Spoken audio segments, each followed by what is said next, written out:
जब मुल्कों की सनक जंग का ऐलान लिखती है तो समंदर की छाती पर तबाही की दास्तान लिखती है। और अब मिडिल ईस्ट में होर्मुज में दरिया में पानी नहीं, शोले बहेंगे, अब लहरें नहीं, बारूद दहकेगी। नमस्कार, स्वागत है आपका। आप देख रहे हैं इंडिया बोल रहा है। मैं हूं आपके साथ विवेक शांडिल्य। इंडिया बोल रहा है में आज हम ईरान के एक बहुत बड़े प्लान को डिकोड करने वाले हैं। एक ऐसी एक्सक्लूसिव स्टोरी जो शायद आप तक ना पहुंची हो। ईरान समंदर में कच्चा तेल बहा रहा है, लेकिन सिर्फ यह कच्चा तेल बहाने की खबर नहीं। ईरान का कहना है कि कच्चा तेल चूंकि उसके पास बहुत ज्यादा है, निर्यात बंद है, तेल के कुओं को वो बंद नहीं कर सकता है, तो वो इस तेल को होर्मुज स्ट्रेट में, गल्फ ऑफ ओमान में, पर्शियन गल्फ में डाल रहा है। लेकिन अगर हम आपसे कहें कि ईरान का मकसद कच्चे तेल को ठिकाना लगाना नहीं है, बल्कि होर्मुज में अमेरिका, फ्रांस, ब्रिटेन को दफन करने का है, तो क्या आप इस पर यकीन करेंगे? ईरान खाड़ी को आग का दरिया बनाने की तैयारी कर रहा है। एक तरफ दुनिया एक एक बूंद के लिए जंग लड़ रही है, तरस रही है। कच्चे तेल की कीमतें आसमान छू रही हैं। पेट्रोल, डीजल, गैस की कमी को लेकर ग्लोबल इकोनॉमी प्रेशर में है। दुनिया भर में इकोनॉमिकल स्लोडाउन की खबर चल रही है। तो दूसरी तरफ ईरान ने एक ऐसा कदम उठाया है जिसने पूरी दुनिया की टेंशन बढ़ा दी है। यूएन सिक्योरिटी काउंसिल तक में हाहाकार मचा हुआ है। ईरान खाड़ी के समंदर में अचानक हजारों बैरल कच्चा तेल गिरा रहा है। क्या यह सिर्फ तेल की बर्बादी है, या ईरान अब समंदर में पानी नहीं बल्कि आग बहाने की तैयारी कर रहा है? बताएंगे, एक्सक्लूसिव रिपोर्ट आपके साथ शेयर करेंगे। इस खबर के पीछे की खबर जानेंगे, इस खबर की तह तक जाएंगे और बताएंगे आपको कि कैसे ईरान दुनिया के तमाम महाशक्तियों से लड़ने की तैयारी कर चुका है। और इस पर करेंगे एक इंटरनेशनल डिबेट। जब इंतकाम की आग जलती है तो वो समंदर को भी जला देती है। जब जंग की जिद सर चढ़ जाए तो कौमें खुद समंदर बहा देती है। होर्मुज को लेकर भी यही हालात दिख रहे हैं, क्योंकि होर्मुज के समंदर में आग का वो तूफान आने वाला है जिसमें बड़ी से बड़ी शक्तियां खाक हो जाएंगी। होर्मुज को ईरान ने शमशान बनाने की तैयारी कर ली है। जिस होर्मुज को धरती का सबसे शांत ताकत माना जाता रहा, लेकिन अब उसी समंदर से आग की लपटें उठने लगी है। सवाल सिर्फ हादसे का नहीं है, सवाल तबाही के स्क्रिप्ट को लेकर है। कभी तेल रिसाव ने समुद्र को जलता नरक बना दिया, तो कभी गैस पाइपलाइन फटने से पानी पर आग तैरती नजर आई। और अब मिडिल ईस्ट में बढ़ते तनाव के बीच फिर लौट आया है एक बहुत बड़ा डर। ईरान एक ऐसे हथियार को जगा रहा है, या यूं कहें एक ऐसे दैत्य को न्योता दे रहा है जो मिडिल ईस्ट को खत्म कर देगा, खाक कर देगा, यहां पहुंची महाशक्तियों का नामो निशान मिटा देगा, वजूद खत्म कर देगा।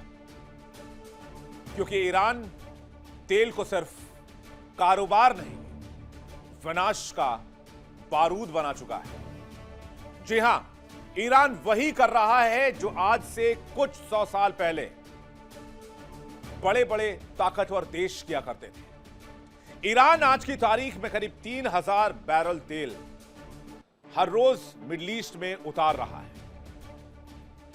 समुद्र में जानबूझकर तेल डाला जा रहा है। ईरान की दलील है कि तेल उसके पास बहुत है, इसलिए तेल के जखीरे को ठिकाना लगाने के लिए उसके पास कोई विकल्प नहीं है। लेकिन यहां असली खेल तो कुछ और है। दरअसल ईरान समंदर में बहुत बड़े बदले की तैयारी कर रहा है, जिसके बाद मिडिल ईस्ट में, पर्शियन गल्फ में, गल्फ ऑफ ओमान में ना अमेरिका बचेगा, ना जीसीसी के जहाज बचेंगे, ना फ्रांस के जहाज बचेंगे और ना ही ब्रिटेन के जहाज बचेंगे। इसके पीछे की थ्योरी क्या है? थोड़ा सा फ्लैशबैक में चलिए आप।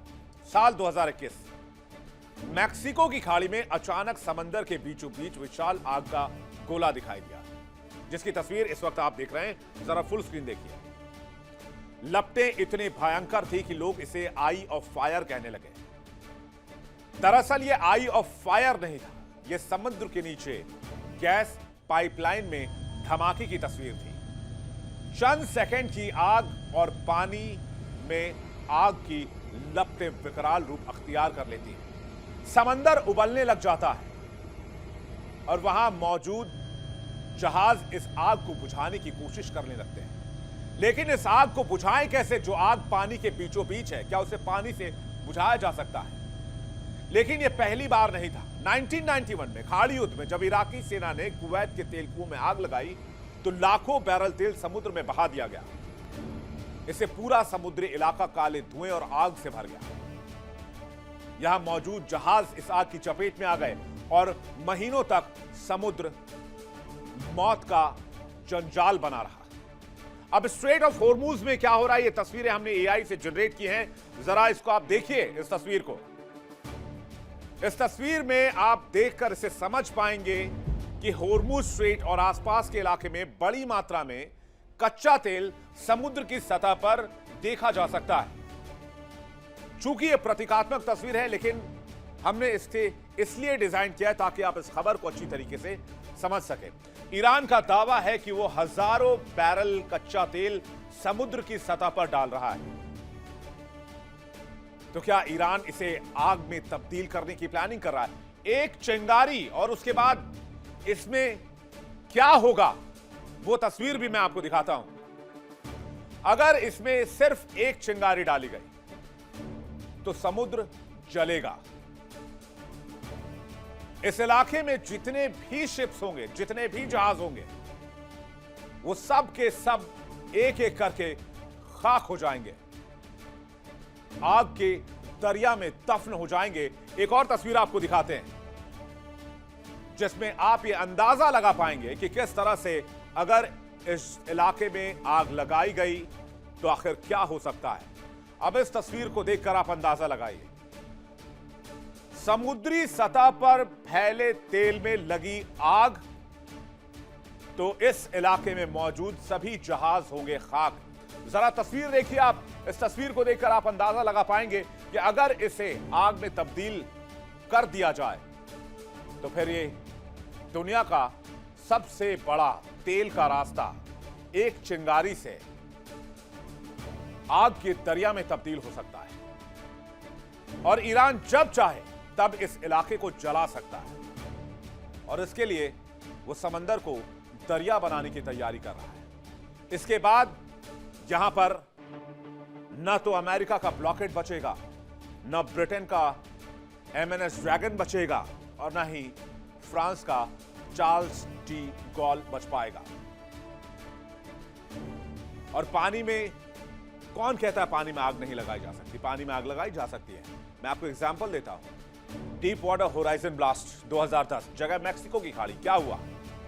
ऑयल रिग में विस्फोट के बाद समुद्र में भारी तेल रिसाव हुआ और उसके बाद वहां आग लग गई। समुद्र की सतह पर तेल फैल गया, लाखों बैरल, और 11 लोगों की जान चली गई। एक्सॉन वोल्डेज ऑयल स्पिल, जगह अलास्का, 1989। तेल टैंकर चट्टान से टकराया। समुद्र में तेल फैलने के बाद कई हिस्सों में आग और भारी तबाही की तस्वीर। अटलांटिक एम्प्रेस टैंकर हादसा, 1979, जगह कैरेबियन सागर। 2 ऑयल टैंकर की टक्कर और दोनों जहाज में भीषण आग और लाखों टन कच्चा तेल समुद्र में फैल गया और समुद्र में भी आग। कास्टिलो डे बेलवर हादसा, 1983, जगह दक्षिण अफ्रीका। ऑयल टैंकर में आग के बाद जहाज 2 हिस्सों में टूट गया, जिससे आग समुद्री सतह पर फैल गई और लाखों करोड़ों डॉलर का नुकसान हुआ। एमवी सूनियन हमला, रेड सी, 2024, लाल सागर। 10 लाख बैरल कच्चा तेल लेकर इराक से ग्रीस जा रहा जहाज हूती हमले का शिकार हुआ, जिसके बाद तेल टैंकर में आग लग गई और टैंकर में लगी आग कई हफ्तों तक सुलगती रही, धधकती रही। समंदर में आग और भारी तेल का रिसाव। खार्क आइलैंड ऑयल स्पिल 2026, जगह फारस की खाड़ी। सैटेलाइट तस्वीरों में बड़ा ऑयल स्पिल दिखाई दिया। असर क्या हुआ? होर्मुज में समुद्री संकट और आग का खतरा, अनुमान 3000 बैरल से ज्यादा तेल रिसाव हुआ। यानी मिडिल ईस्ट में ईरान उस तबाही की स्क्रिप्ट लिख रहा है जिसका अंदाजा ना तो अमेरिका को है, ना ब्रिटेन को है, ना फ्रांस को है। ईरान समंदर में कच्चा तेल उतार रहा है, वो भी हजारों बैरल। दावा सिर्फ तेल में आग लगाने को लेकर नहीं है, ये एक तरह से वाटर बॉम्ब की तैयारी है।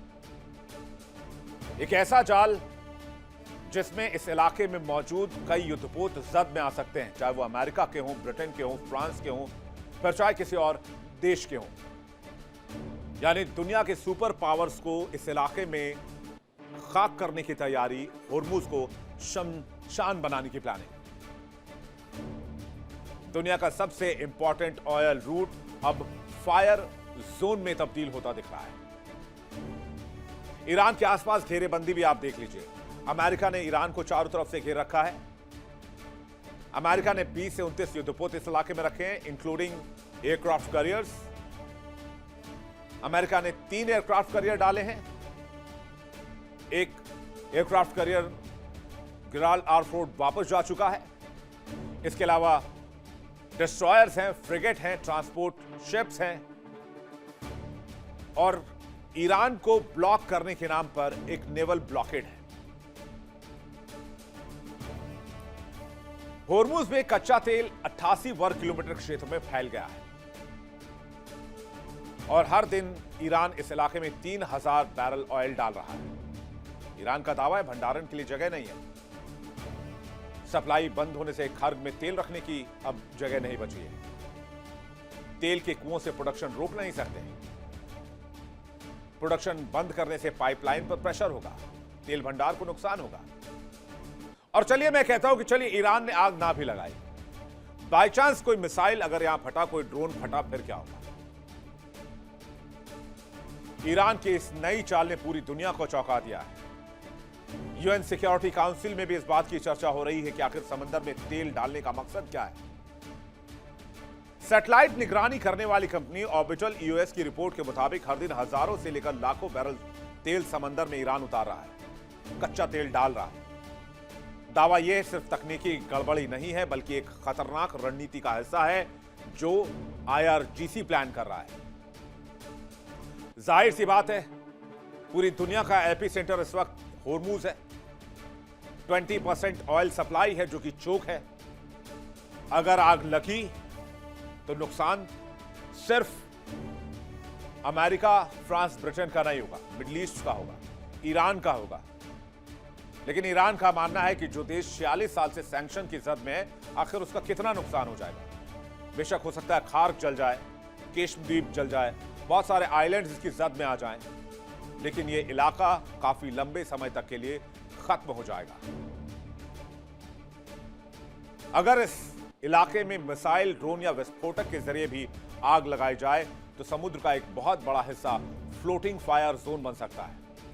और जब तक ये लाखों बैरल ऑयल जलकर खत्म नहीं होंगे, तब तक इस आग को कंट्रोल नहीं किया जा सकता है। आपको एआई के जरिए दिखाती है, देखिए तस्वीर। तो ऐसी स्थिति में फिर क्या होगा? अमेरिका के पास क्या विकल्प है? ब्रिटेन क्या करेगा? फ्रांस क्या करेगा? क्या कोई ऑपरेशन चलाना मुमकिन हो पाएगा? चारों तरफ आग का घेरा होगा। यही नहीं, अब इसके दूसरे पहलू पर भी आइए। ईरान समंदर को ही हथियार बनाने की तैयारी कर रहा है। एक्सपर्ट मानते हैं अगर होर्मुज में बड़े स्तर पर तेल फैलाकर आग लगा दी जाए तो अमेरिकी नौसेना के लिए भी ऑपरेशन बहुत मुश्किल हो जाएगा। इसके उलट इस इलाके में 1500 से ज्यादा जहाज मौजूद हैं। किसी पर कच्चा तेल है, किसी पर एलएनजी गैस है और किसी पर केमिकल्स हैं। और अगर इसमें किसी भी तरह से आग लगी तो फिर ये वो धमाका होगा जिसकी जद में पूरी दुनिया होगी। ये किसी एटम बम के धमाके से कम नहीं होगा। करीब 2000 जहाज यहां पर अटके हुए हैं। 40 से अधिक मालवाहक जहाज हैं। यूएस के कई केमिकल और कमर्शियल जहाज हैं। करीब 163 मिलियन बैरल क्रूड ऑयल इस इलाके में शिप्स पर लोड है। 37 तेल टैंकर पर्शियन गल्फ में फंसे हुए हैं। 230 लोडेड ऑयल टैंकर इंतजार कर रहे हैं। इतना माल है, इतना मटेरियल, इतना ऑयल, इतना गैस है शिप्स पर रखा हुआ, जैसे कि एक चिंगारी का इंतजार है। समंदर पर फैला तेल इस चिंगारी को वो बारूद बना सकता है जो कई एटम बम के धमाके के इक्विवेलेंट हो सकती है, और इस रास्ते को हमेशा हमेशा के लिए तबाह कर सकती है। और अगर ऐसा हुआ तो यहां पर किसी का भी बच पाना मुश्किल ही नहीं, नामुमकिन हो जाएगा।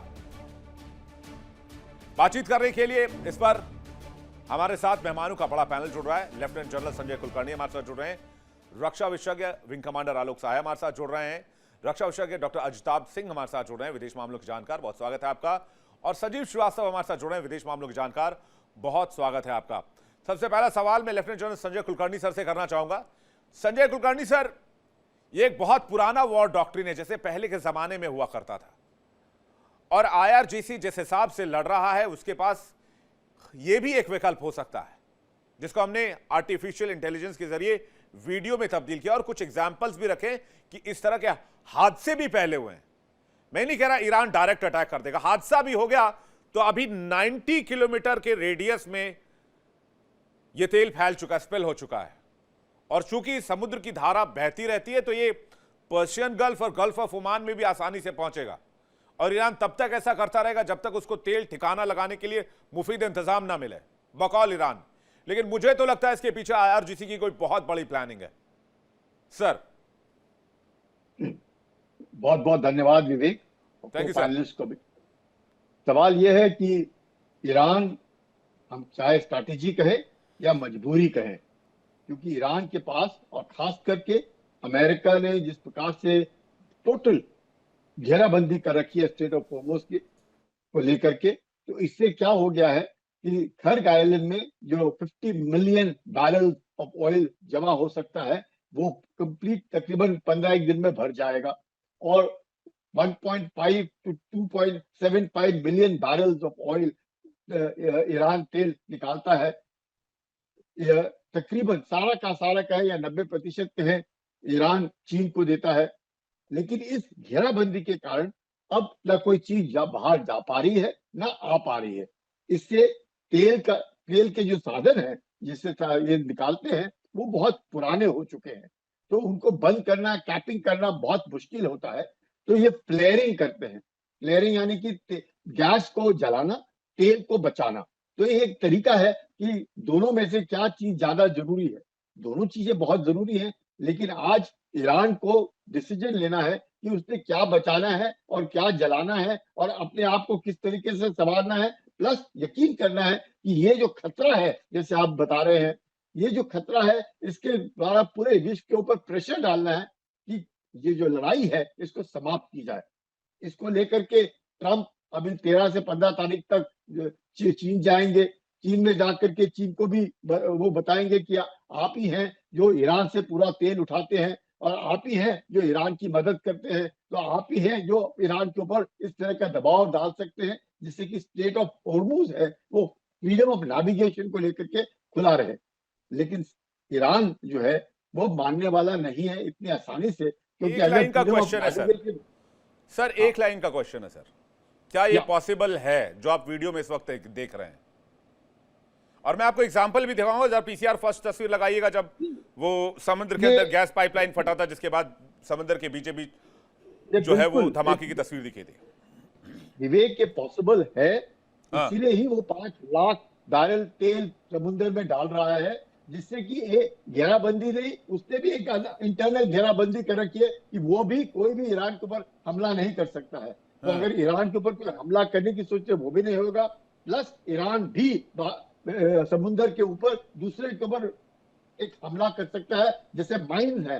माइंस क्या होते हैं? समुद्र के नीचे होते हैं। ये फायर बॉल है जो समुद्र के ऊपर है, यानी कि ईरान ने अपने आप को बचाया भी, ईरान ने दूसरे को धमकाया भी, और उसके द्वारा अगर उस आग में, वो तो आग है, कहीं पर भी स्पिल है, उस स्पिल को अगर आग में तब्दील किया जाए तो विश्व भर के जो टैंकर उसके इर्द गिर्द होंगे वो भी इस चपेट में आकर के बहुत भारी नुकसान होगा। इसलिए ये जो तस्वीर इस वक्त आप देख रहे हैं Kulkarni sir, Alok sir, Ajitabh sir, Sanjeev sir, ये 2021 की मैक्सिको की तस्वीर है जब गैस पाइपलाइन में आग लगी थी और समंदर के बीचों बीच समंदर का पानी उबल रहा था।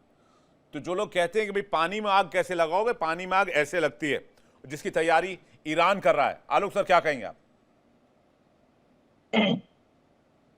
विवेक जी, देखिए, जैसा कि हमारे प्रीवियस पैनलिस्ट सर ने बोला, ये सबको जानते हैं कि जो ऑयल कुएं हैं, तेल के कुएं होते हैं, उनकी प्रोडक्शन लाइन बंद नहीं की जा सकती जल्दी, वो कंटिन्यूअस चालू रखनी पड़ेगी।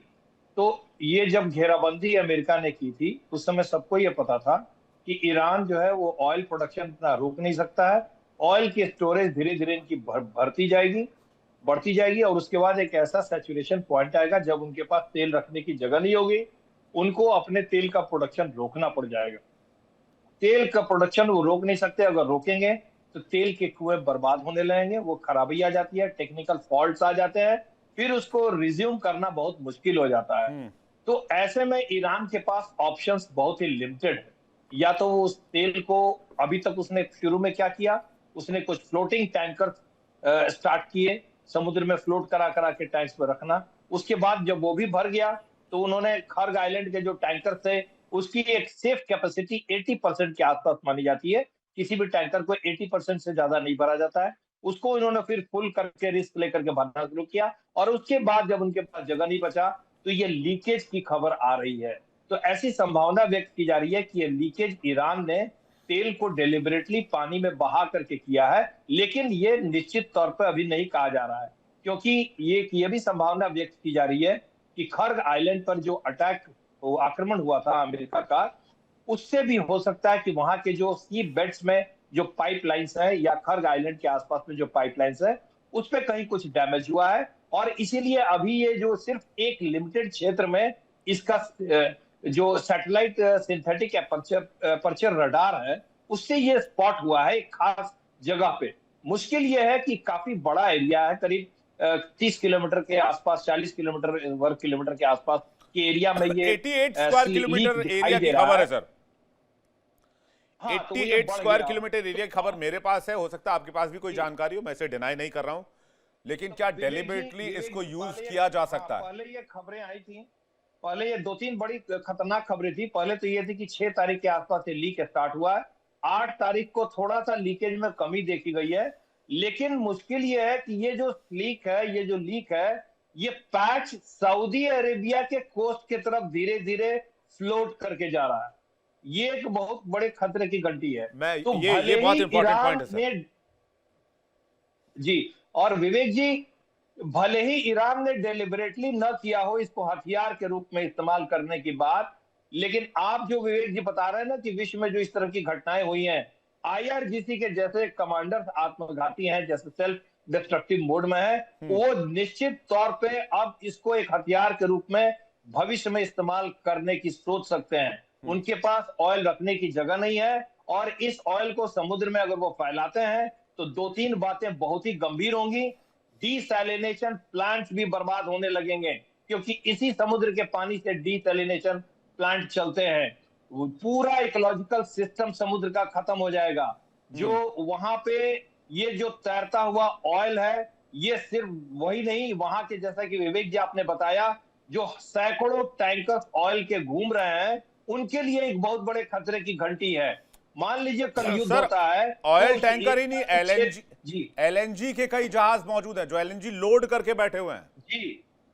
जी, तो ये बहुत बड़े खतरे की घंटी है, इसमें कोई शक नहीं है। और इसको देखना पड़ेगा कि ये अभी तक जो रिपोर्ट आ रही है विवेक जी, मैंने यही पढ़ा है कि ये ऑयल लीकेज बढ़ा नहीं है, थोड़ा 8 तारीख के बाद से थोड़ा कंट्रोल हुआ है, लेकिन ये इस पैच पर काफी कड़ी निगाह रखनी पड़ेगी और ईरान के आईआरजीसी कमांडर्स इसको हथियार के रूप में इस्तेमाल ना करे भविष्य में। इसके लिए अमेरिका को अभी से गारंटी लेगा कौन सर? ये तो सबसे बड़ा सवाल है। संजीव सर क्या कहेंगे इस मामले में? फिर मैं अजिताभ जी आपके पास आ रहा हूं। भाई, ना कोई ट्रंप की गारंटी लेने को तैयार है, ना कोई आईआरजीसी की गारंटी लेने को तैयार है। देखिए विवेक जी, ईरान की इस्लामिक रिजीम है, वो एक टाइम के अगेंस्ट में रेस कर रही है। वो उसका जो टाइम है वो रन आउट होता जा रहा है और अगर स्टेट ऑफ हॉर्मुज का ये जो ब्लॉकेड है और फिर अमेरिका जो काउंटर ब्लॉकेड है, नेवल ब्लॉकेड है, वो अगर इसी तरीके का बना रहा तो इसका जो सबसे बड़ा जो खामियाजा है वो ईरान की इस्लामिक रिजीम को ही भुगतना पड़ेगा। और वो बेहतर हो कि एक डील के लिए आगे बढ़ें, बातचीत के जो प्रयास चल रहे हैं उसमें वो भी सकारात्मक रुख अख्तियार करें, और सारे जो इश्यूज हैं, जो यूरेनियम इन्रिचमेंट का इशू है, जो अन्य मुद्दे हैं, उन सारे विषयों पर ईरान को नेगोशिएटिंग टेबल पर तुरंत आने की आवश्यकता है।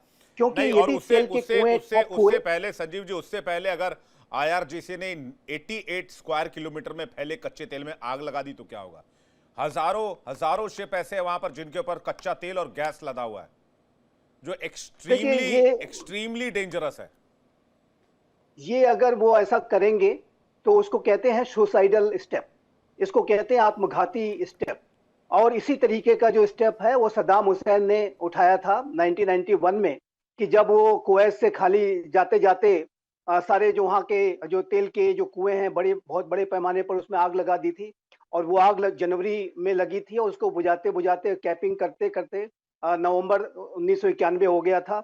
और बड़ी संख्या में जो तेल के जो कुएं हैं 600 से 700 तक के संख्या में वो वहां पर आग की चपेट में आए थे।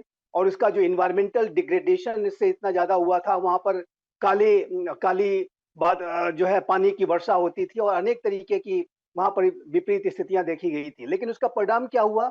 इस तरीके के आत्मघाती स्टेप से जाहिर है कि सद्दाम हुसैन 1991 में तो वो बच गया, लेकिन उसकी रिजीम पर अमेरिका का जो एक टारगेट करने की उसकी जो पॉलिसी रही कि इसको हम कभी भी सरवाइव नहीं करने देंगे ठीक से, वो अमेरिका ने जारी रखा। और उनके जो पुत्र जॉर्ज H.W. बुश, जो उनके पिताजी थे जॉर्ज डब्ल्यू बुश के, उन्होंने गल्फ वॉर फर्स्ट की थी।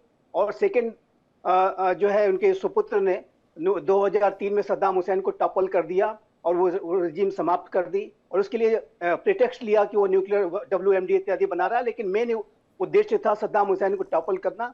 मैं स्पष्ट रूप से कहना चाहता हूँ। और अमेरिका ने सद्दाम हुसैन की हरकतों को ध्यान में रखते हुए और अमेरिका के खिलाफ इंटेंशंस को ध्यान में रखते हुए उसको समाप्त कर दिया, जिसको कि George W Bush axis of evil का पार्ट बताते थे। और मैं यहाँ पर आपके दर्शकों के लिए बताना चाहूंगा फिर से कि जॉर्ज डब्ल्यू बुश ने जो एक्सिस ऑफ एविल की बात कही थी उसमें ईरान का भी नाम लिया था, Iran, Iraq, north Korea.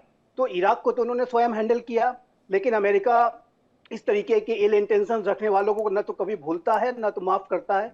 Never forget और नेवर फॉरगिव वाली नीति पर चलने वाला ये राष्ट्र है।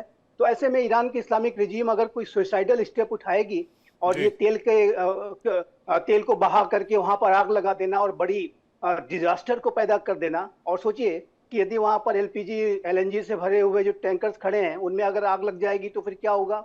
अभी तो आप सिर्फ फायरिंग ही कर रहे थे, लेकिन आप उसमें अगर आग लगाएंगे तो फिर ये तो कोई छोड़ेगा नहीं, कोई विश्व का जो राष्ट्र इनफैक्ट सर, आप मैं अगर इसको रिलेटिवली बताऊं, एक किसी इमारत में कमर्शियल सिलेंडर या फिर कोई घरेलू LPG सिलेंडर में ब्लास्ट होता है तो कितना लीथल होता है। जी। यहाँ तो कई शिप्स है जिसमें लाखों करोड़ों किलो LNG लोड है। जी। तो ऐसे में तो ईरान की जो इस्लामिक रिजीम है वो अभी तक तो अमेरिका से ही उसका युद्ध चल रहा है।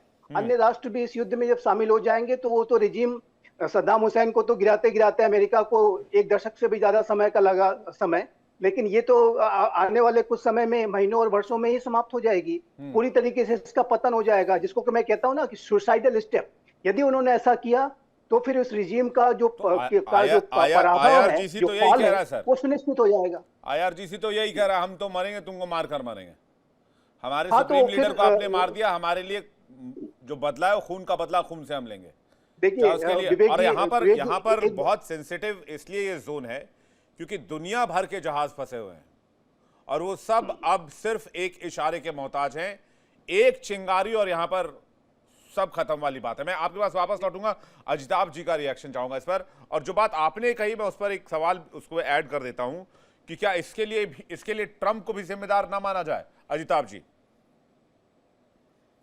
देखिए, ये निश्चित रूप से एक बहुत ही डेंजरस ट्रेंड होगा और वो भस्मासुर वाली जो बात कहते हैं कि ईरान खुद को जला के और दूसरों को भी जलाने की तैयारी, इससे इनकार नहीं किया जा सकता इस संभावना से। लेकिन बहुत सारे परमुटेशंस और कॉम्बिनेशन है जो ध्यान में रखना होगा, क्योंकि आज के डेट में देखिए, एक तरफ ईरान विश्व का दूसरा सबसे बड़ा प्राकृतिक गैस का आप कह लीजिए भंडार उसके पास है, तीसरा सबसे बड़ा तेल का भंडार उसके पास है। तो निश्चित रूप से दुनिया को ये बहुत बड़ा चैलेंज है, और इसीलिए आप देख लीजिए नैरेटिव जो है वो विश्व के देशों का बदलने लगा है। आज ही कतर के प्राइम मिनिस्टर शेख मोहम्मद ने एक स्टेटमेंट दिया है जो अपने आप में दिखाता है कि दुनिया कितनी कंसर्न है, और खास करके कतर जो सॉफ्ट रहा था ईरान के परिप्रेक्ष्य में, आज उसके प्राइम मिनिस्टर कह रहे हैं कि ये ब्लैकमेल जो कर रहा है हॉर्मुज को हथियार बना के ईरान, ये गलत है। और अब उसने एक और वर्ड ऐड किया है कि ये दुनिया की रिस्पॉन्सिबिलिटी है, ये ग्लोबल रिस्पॉन्सिबिलिटी है हॉर्मुज, जबकि ईरान कहता है कि हम क्षेत्रीय ये मुद्दा है और हम क्षेत्रीय लेवल पे करेंगे। तो अब ये टोन और टेनोर देखिए ये चेंज हो रहा है। दूसरी तरफ आज ही जो विश्व के लगभग यूके और फ्रांस के डिफेंस मिनिस्टर के नेतृत्व में 40 देशों की मीटिंग होने जा रही है कि हॉर्मुज को कैसे सुरक्षित किया जाए। ये सारी चीजें अब चल रही हैं और ग्लोबल जो कहते हैं कॉलिशन बनने की ओर एक अग्रसर दिख रहा है। चीन में जो कल जा रहे हैं ट्रंप, उसकी मीटिंग पे बहुत सारा दारोमदार है, क्योंकि यहाँ ये मत भूलिए चीन का बहुत बड़ा एक रिस्पॉन्सिबिलिटी भी है, वो ईरान के तेल का सबसे बड़ा खरीदार भी है और सबसे बड़ा सपोर्टर भी है, बैकर भी है।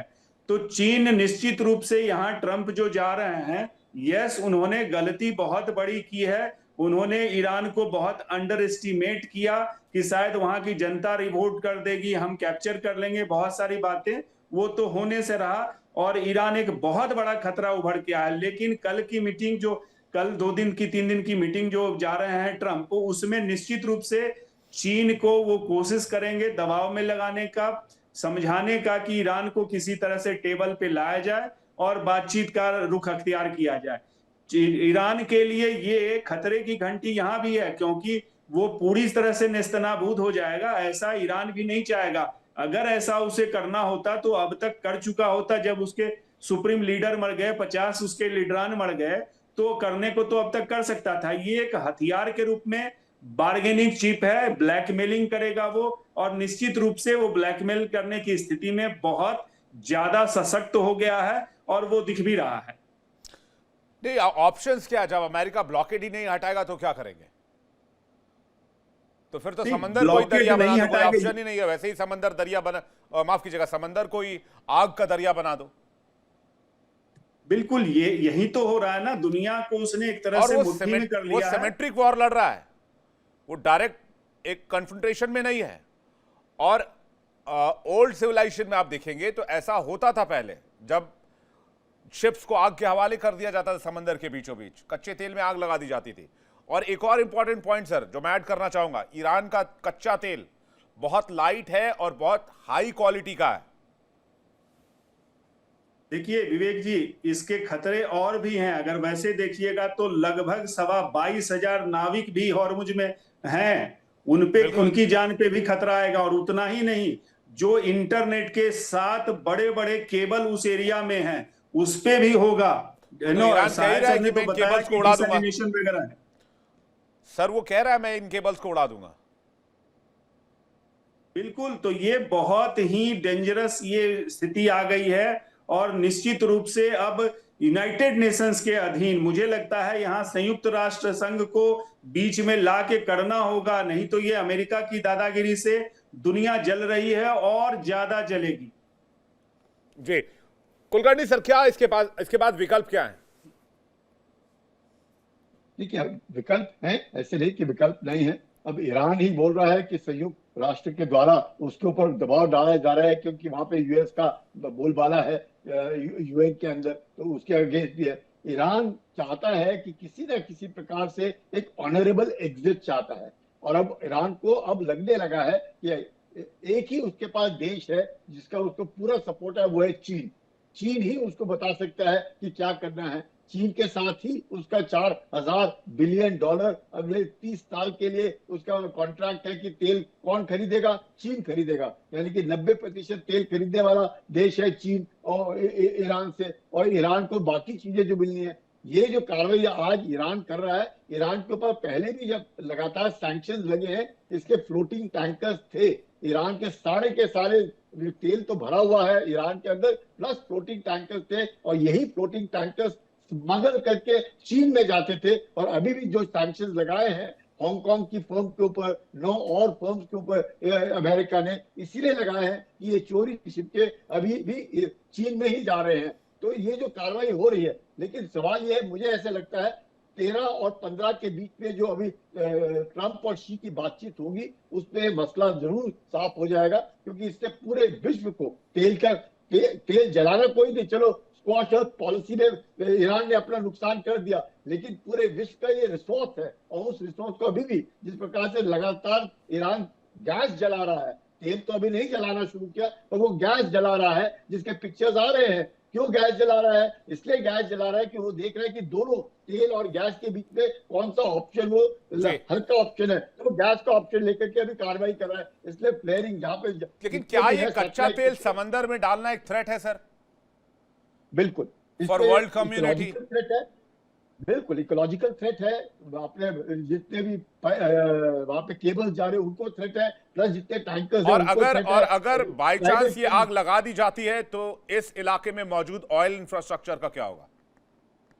खतरा उसी को होगा। खर्ग आइलैंड में जो 50 मिलियन बैरल का तेल है वो भी जल जाएगा, क्योंकि हवा का रुख का थोड़ी पता चलेगा क्या होगा। अगर हवा का रुख ये सोचे अभी तेल कहाँ किस तरह बह रहा है, सऊदी अरेबिया की तरह बह रहा है, और अचानक अगर हवा का रुख बदली हो गया, जैसे जंगलों में आग लगती है और रुख कहीं और चला जाए, तो खर्ग आइलैंड को ही आग लग जाएगी। यूएई ने हमला किया हुआ है ईरान के ऊपर, तो ईरान अभी थोड़ा सा उसको नरम तो पेश आना पड़ेगा।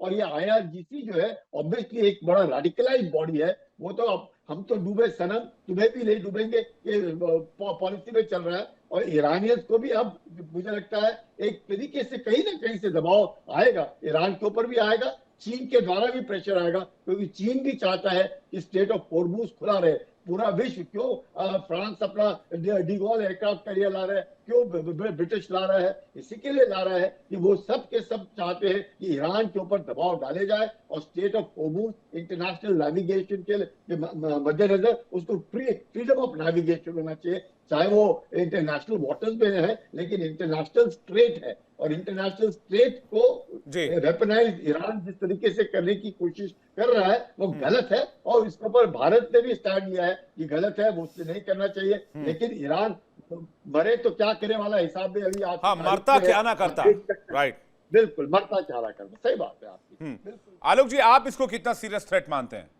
और जैसा कि आपने कहा कि आईआरजीसी कमांडर्स पर भरोसा नहीं किया जा सकता, वो सब के सब आत्मघाती हैं।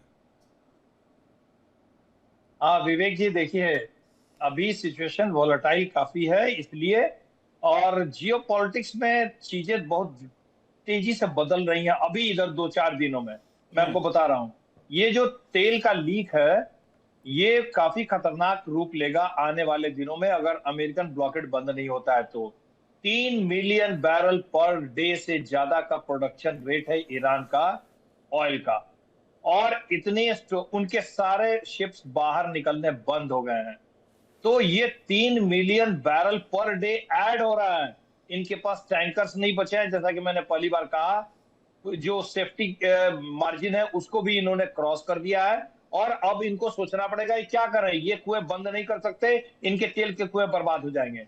तो ऐसे में ईरान जो है वो एक आत्मघाती मोड में जाने की स्थिति में होगा। मैंने कई चैनल्स में कई बार बोला है कि ये जो अमेरिका ने ब्लॉकेड लगाया है, ये ब्लॉकेड ज्यादा से ज्यादा 2 हफ्ते ईरान झेल पाएगा, उससे ज्यादा नहीं झेल पाएगा, और ये एक बहुत बड़ा फ्लैश पॉइंट होने जा रहा है मिडिल ईस्ट के वार के नेक्स्ट स्टेज के लिए।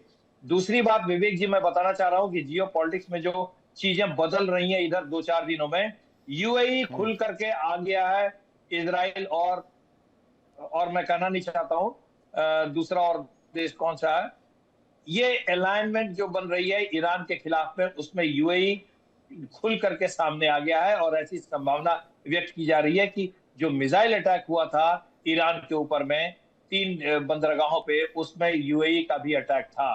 तो यूएई खुलकर के सामने आ गया है।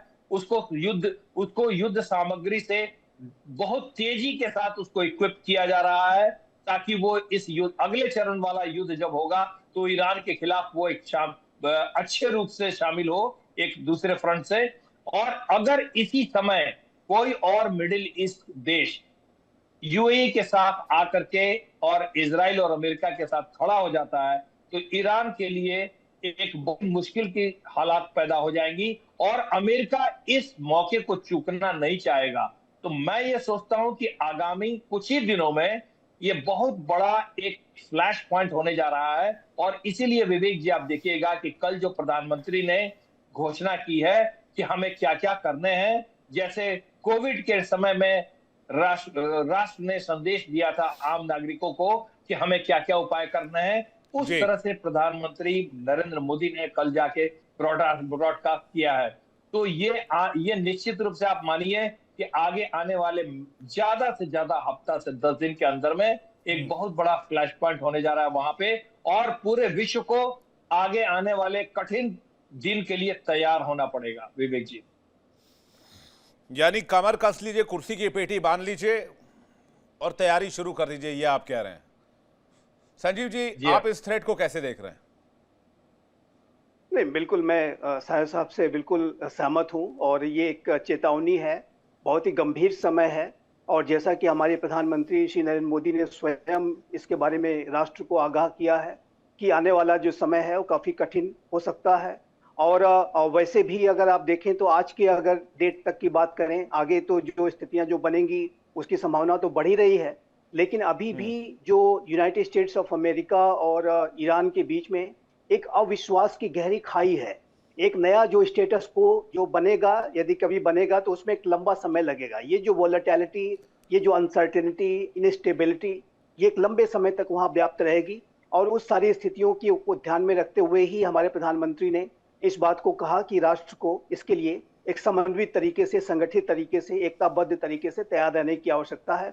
बहुत ही शानदार और बहुत ही विजनरी सलाह दी है। और मैं आपके बड़े सम्मानित चैनल के माध्यम से विवेक जी, राष्ट्र के प्रत्येक नागरिक को ये कहना चाहूंगा कि हम सबकी ये जिम्मेदारी बनती है कि आपदा से यदि बचना है तो आपदा के लिए अभी से तैयार हो जाइए और कुर्सी की पेटी बांध लीजिए, और जाहिर है कि तभी आप आपदा को ठीक तरीके से डील कर सकते हैं। तो ये मैं मानता हूं कि अच्छी सलाह थी। लेकिन इतना कहने के बाद मैं एक बात अवश्य कहना चाहता हूं कि कल जो राष्ट्रपति डोनाल्ड ट्रंप की जो चाइना की विजिट होने वाली है, वो एक लास्ट डिच एफर्ट, जिसको मैं कहूंगा, ईरानियन इस्लामिक रिजीम यदि अपने आप को जरा भी, अगर अपने भविष्य की थोड़ी बहुत भी चिंता है और थोड़ी बहुत बुद्धि अगर कहीं बची हुई है, तो उसका थोड़ा इस्तेमाल करें।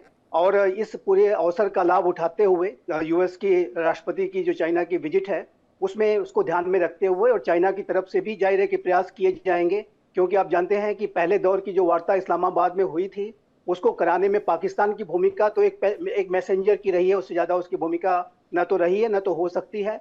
और लेकिन जो चाइना की भूमिका थी वो बहुत महत्वपूर्ण थी।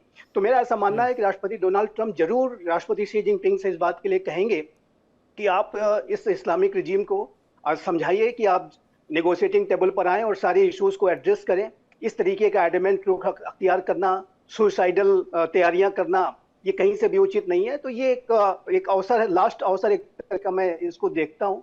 और यदि इसके बाद भी अगर ये IRGC लेड जो रिजीम है नहीं, उसके अंदर कोई बदलाव आते हैं, वो नेगोशिएटिंग टेबल पर नहीं आती है, तो फिर जैसा कि साहिब साहब कह रहे थे, वो हमें तैयार रहना होगा, एक बड़ा एक्शन वहाँ होगा। और वो जो है ईरान के इस्लामिक रिजीम के लिए एक फुल एंड फाइनल, जिसको ब्लो कहते हैं, उनके खिलाफ होगा और उसका अंत में अल्टीमेटली पतन हो जाएगा। तो ये बात, इसकी संभावना ज्यादा है, लेकिन अभी भी उनके पास एक अवसर है। आज की डेट में तो विवेक जी हम कह सकते हैं ईरान की इस्लामिक रिजीम, लेकिन कल को संभव है कि जब 10 दिन बाद या कुछ समय के बाद हम जब बात करें तो ये कहने की स्थिति में भी हम नहीं रहेंगे कि वहाँ की इस्लामिक रिजीम कभी हुआ करती थी, ये कहेंगे। और आज इस तरीके की बातें हम कर पा रहे हैं, लेकिन कल को संभव है कि ना कर पाए। तो बेहतर हो कि, और इनका जो भविष्य है फिर वही एक किसी आतंकवादी संगठन के तौर पे ही अधिक से अधिक रहेगा, उससे ज्यादा कोई भविष्य बचेगा नहीं। जैसा कि इराक में आपने देखा कि किस तरीके से वहां पर IS इत्यादि सद्दाम हुसैन के कोलैप्स हो जाने के बाद बना, तो उस तरीके का ही भविष्य ये सोच सकते हैं। लेकिन अगर मैं फिर से कहूंगा थोड़ा विजडम का इस्तेमाल करें और नेगोशिएटिंग टेबल पर आए और अन्य आपके जो मुस्लिम वर्ल्ड के जो राष्ट्र हैं अगर इजराइल से बातचीत कर सकते हैं तो आप क्यों नहीं कर सकते? आतंकवाद को सपोर्ट करने की क्या आवश्यकता है? और यूरेनियम इनरिचमेंट आप के ऊपर कमिटमेंट क्यों नहीं करते, जबकि आपके इंटेंशन इतने अधिक खतरनाक है कि इजराइल को आप वर्ल्ड मैप से ही मिटाना चाहते हैं? और ऐसे में न्यूक्लियर वेपन आ गया और 13 आतंकवादी संगठनों को पाल पोस करके आपने जो रखा हुआ है उनके हाथ में अगर किसी टैक्टिकल न्यूक्लियर वेपन को ही दे दिया तो फिर इजराइल का क्या होगा? तो वो सारे विषयों को उन्हें एड्रेस करना होगा। एक बात मैं और भी कहना चाहता हूँ, साहिर साहब ने इसकी चर्चा की है और मैंने भी अन्य चैनल्स पे भी इस बात को कहा है कि जो इजराइल और यूनाइटेड अरब अमीरात्स के जो संबंध हैं वो बढ़ रहे हैं और उसी तरीके से इजराइल के जो अन्य अरब राष्ट्रों के साथ संबंध हैं उसमें बढ़ने की संभावना देखता हूँ।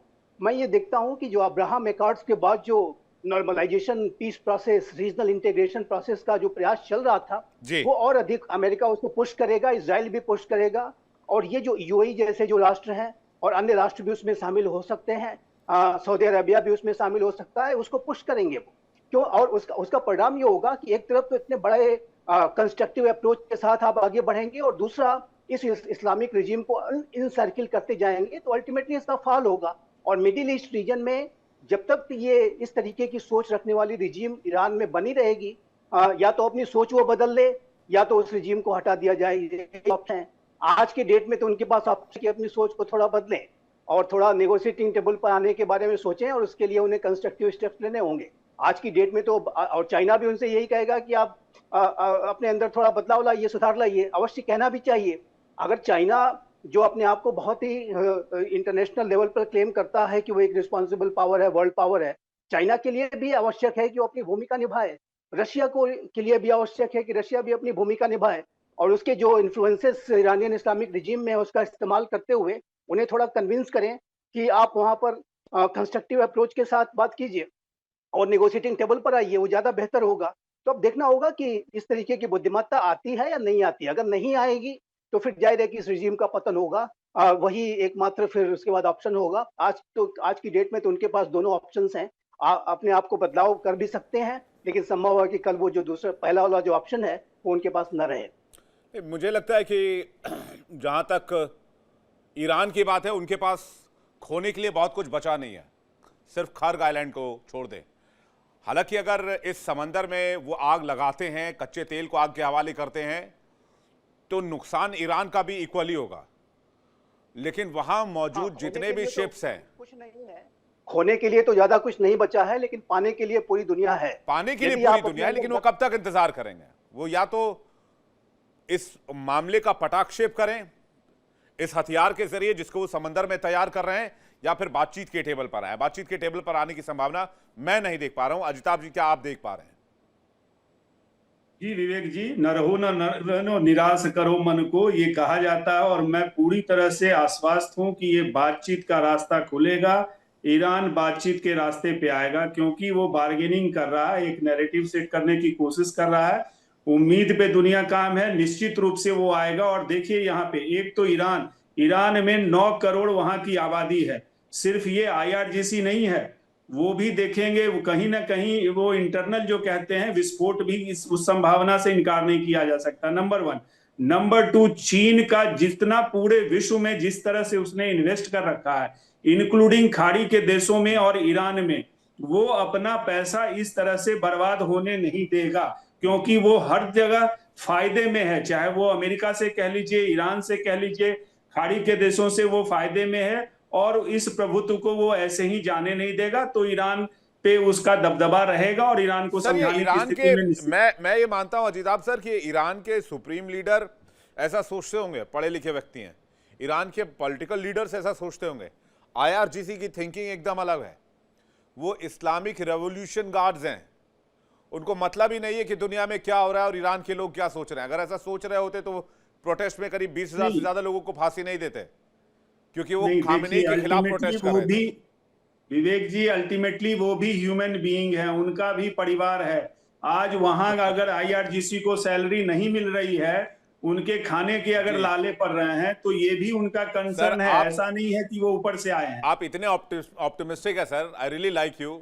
आपने कहा आखिरकार वो भी इंसान है। तो आपके कॉन्सेप्ट के हिसाब से इस दुनिया में टेररिज्म का नामो निशान खत्म हो जाना चाहिए, लेकिन कुछ दैत्य राक्षसी प्रवृत्ति के लोग भी होते हैं, उनका क्या करेंगे आप? देखिए, वो हमारे यहाँ है ना, एक बड़ी कहावत है कि रावण का भी घमंड नहीं मतलब टूट गया। रावण निश्चित रूप से सबसे बड़ा शक्तिशाली भी था और धनवान भी था, बलिष्ठ भी था, दिमागी रूप से भी बहुत हाई था। फिर भी जैसे रावण जैसे लोग दानव से फिर उनको जलने में टाइम नहीं लगा। तो ये ईरान में IRGC क्या चीज है? अगर IRGC IRGC वो चीज है जिससे अमेरिका को 2.5 महीने से परेशान कर रखा है।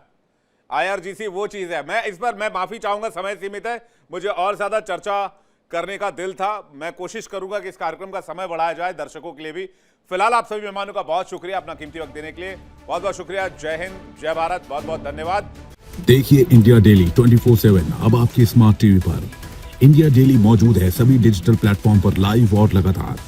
इंडिया डेली 24/7 हर दिन राष्ट्र को समर्पित।